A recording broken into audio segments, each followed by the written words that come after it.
So today I want to talk about if coaching is for everyone, and can you learn the skills to be a great coach, or are some people just better suited to it or not? So if you're a coach in business, in life, in sport, in children's football, for example, it's going to be relevant to you. So keep on watching, keep on listening. Hope you find it useful.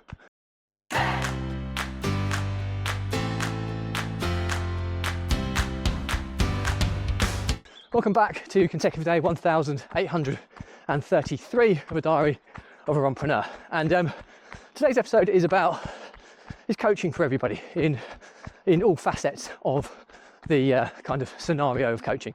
But before we get into that, don't forget that this vlog is part of a fundraiser of saving the lives of children by attempting the ultimate ultramarathon of run vlogging on consecutive days, a distance of a lap of the world, barefoot style. And the more people we get in front of, more money we raise, more children's lives we save, which is why I do this every single day. So back to the topic at hand. Is coaching for everyone? My answer is no. And I talk through this through personal experience. And there are coaches I've witnessed who should never be a coach.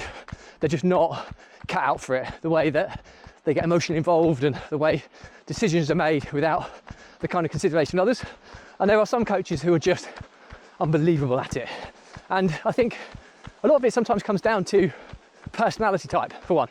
So before I go into what I believe makes a good coach and what doesn't, I'll give you my experience. So I'm an under 14s boys football coach, or assistant to the head coach, if you like.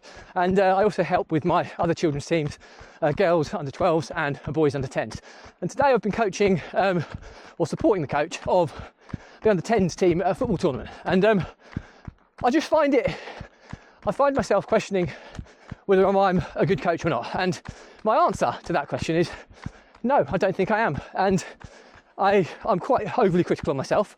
That's just my makeup. And I think we talk about personality and different types. But I'm fairly confident I'm an ADHD sufferer, attention deficit hyperactivity disorder. And although that comes with some amazing strengths that I have, it also comes with some quite obvious weaknesses. And I think with one of the things that I've always been is incredibly competitive. And as a result of being incredibly competitive, when I'm coaching kind of players and people in a sporting environment, I find it difficult because I so want to win. I so want it. And I sometimes question that maybe I want it more than what's morally or ethically right. And I can't change the way I feel. And then the end result is that I often struggle to get the balance right. So I'm referring to under 10s football here.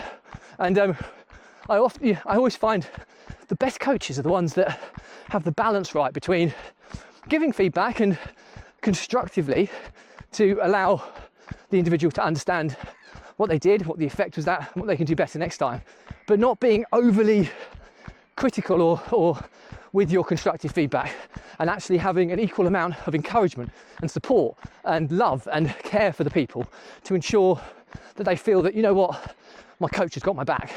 Now, bizarrely in business, I feel I'm a better coach. I still don't think I'm a great coach, because in business you're trying to be the best version of yourself. You could argue that in sport, but sport is quite ruthless in the fact that it's usually a team against another or competing against others. You could argue that business is competitive as well, but business, you can kind of set your own kind of parameters of what success means more, whereas in a sporting environment, when you're in a competition and you feel you have a competitive team, then your only kind of success is going to be that you want to try and win. That's how I do, and that's wrong, because it should be that they enjoyed it and they're happy. And the rules I always have for the kids was have fun and try your best. That's it. And I try and give them singular commands like mark a man. You know, I let the attacking football do themselves, but in tournament football, do your job defensively. And you know, I've seen them play well enough to know that they have a flair for how to play and how to pass the ball, and attacking football comes naturally to them, defensive football doesn't. And I just found myself at times, I think, you know what, maybe I'm being overly critical. I think I stayed certainly the right side of what I believe to be acceptable and what I believe not to be acceptable. And in terms of getting that balance right, but I found it hard, especially when my son is playing in the team and you want the best for your son, and then you get the bias element, not of playing time. I'm actually harder on my own children when I'm coaching a team, because I don't want them to be seen to have any preferential treatment whatsoever. But what I do find is that you're trying to get them to win, do the right things to get the best results without taking the fun away from it. Because what is the point of football without fun? And you want them to learn as children the right ethics, the right morals of how you conduct yourself, win and lose, how you show kindness and compassion to your opposition and respect to the officials. And I sometimes find that I'm teetering too close to the edge on those areas and I know how important they are, but I struggle to change who I am and what I stand for. And what I've kind of concluded is it's during my kind of coaching career, because I've done it for 9 years now, you think I'd be getting better at it. I managed to control this by, in many games, I'm always an official. So I support the team that I coach by either reffing matches when we're at home or running the line when we're away. Or if somebody else is reffing when we're at home, I'll run the line. So I have a job, an impartial job, that I feel I need to do to the best of my ability to make it fair on all the kids involved. And when I have that singular objective to be the best official that I can be, it removes me from the emotion of the actual result. I just don't want to make the decisions that affects the result unfairly. And that's why I find that my kind of level of support is best. So officiating, I think I'm a very good official. Everybody's going to have that opinion, of course, but it's an incredibly hard thing to do. But I find that I'm good at that. Coaching, not so good. I struggle to get the balance right. I struggle to hold emotions away from it. And the lessons I really want to instill in the children, I can very easily do after the event, when I've had a bit of time to digest and analyse, but I don't have the ability to do it in the moment. And I think in the moment, it's being able to there's an useful analogy that my wife actually shared with me, is being a good coach or a parent, so to speak, is about juggling balls.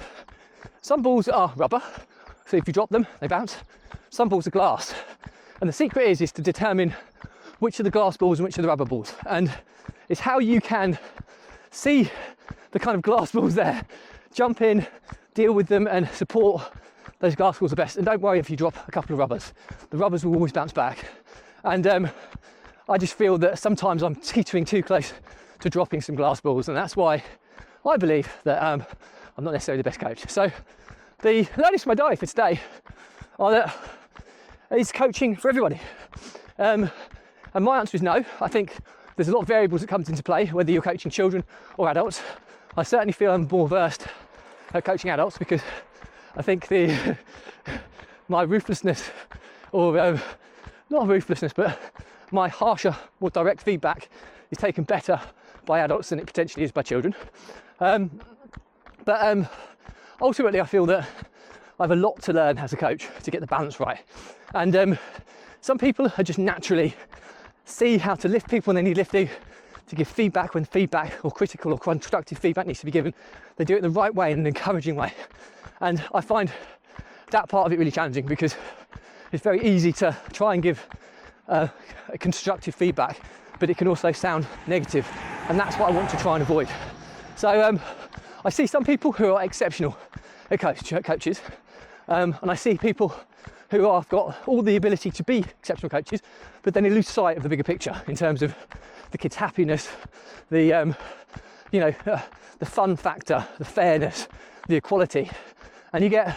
But as a tactical coach, very, very good.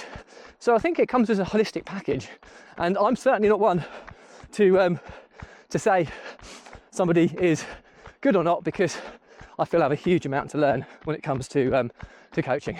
But anyway, that's it from me. Any questions or comments? Drop me a line, anything relevant I'll respond to. Do remember though, if you believe in my mission of saving the lives of children by attempting the ultimate ultramarathon of run vlogging on consecutive days of distance of a lap of the world, barefoot style, do give this a subscribe, share, like and comment as more people we get in front of. More money we raise, more children's lives we save, which is why I do this every single day. Thank you as always. Stay positive, stay happy. I'll see you again tomorrow.